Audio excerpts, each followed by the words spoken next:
Cuts to federal programs like SNAP brought leaders together today in Duluth to talk about how it could impact people here.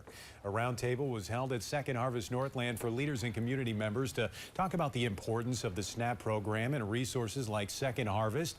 In the last year, the regional food bank has seen more than 90 million visits. We're told a third of those visitors have children.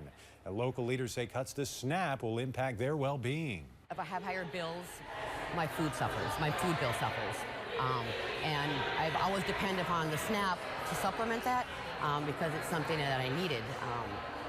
And now with everything else going up, I really don't know. You know, there's no place else to put it. And Second Harvest leaders say with food prices also going up, the demand for food shelves and pantries is rising. As the